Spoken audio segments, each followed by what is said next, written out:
दिल्ली के निजामुद्दीन में चली गोलियां, एक युवक घायल, किराएदारी के विवाद ने लिया खूनी मोड़।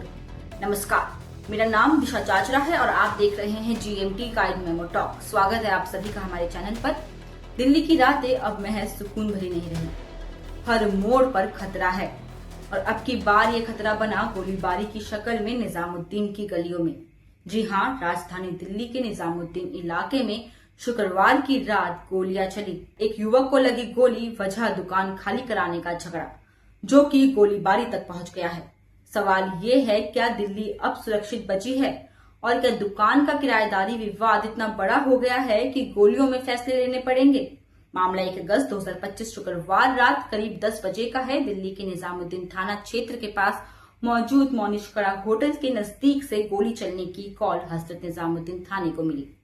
टाइम था 10:08। एक के बाद एक कॉल्स आती गई, हर कॉल में एक ही चीज, गोलियां चली है, गोली लग गई है। पुलिस तुरंत मौके पर तैनात हुई।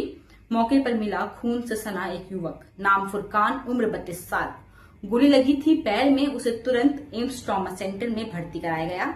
अब जानते हैं कि उस रात आखिरकार हुआ क्या था। तो बता दें कि पुलिस जांच में पता चला है कि घटनास्थल एक दुकान के सामने का इलाका था। किब्जा परफ्यूम्स नाम की दुकान थी। इस दुकान को चलाते हैं 3 भाई, फुरकान उम्र 32 वर्ष, वसीम उम्र 33 वर्ष और अब्दुल खालिद उम्र 30 वर्ष। तीनों निजामुद्दीन के ही निवासी है। दुकान का मामला कुछ यूं है कि 15 दिन पहले इस दुकान में रहने वाला एक पुराना किराएदार था, एहसान नाम का, जिसे दुकान के मालिक ने खाली करने को बोल दिया दुकान।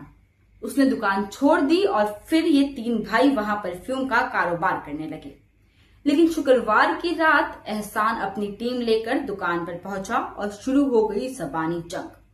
खासकर वसीम के साथ कहासुनी बढ़ गई और फिर एक साथी ने जेब से निकाली बंदूक और दाग दी 3 गोलियां। अफरा तफरी मच गई। एक गोली फुरकान के पैर में लगी, बाकी 2 हवा में या जमीन पर गई। शुक्र है कि बाकी किसी को जान से नुकसान नहीं हुआ। लेकिन जो सवाल खड़ा होता है वो ये है, क्या अब पुरानी दुश्मनी और दुकान के झगड़े गोलीबारी में बदलते रहेंगे?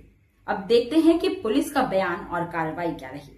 इस पूरे मामले पर साउथ ईस्ट दिल्ली के DCP हेमंत तिवारी जी ने बयान देते हुए कहा है, एहसान नामक पूर्व किराएदार ने अपने कुछ साथियों के साथ विवाद किया, जिसमें एक ने पिस्तौल से 3 गोलियां चलाई।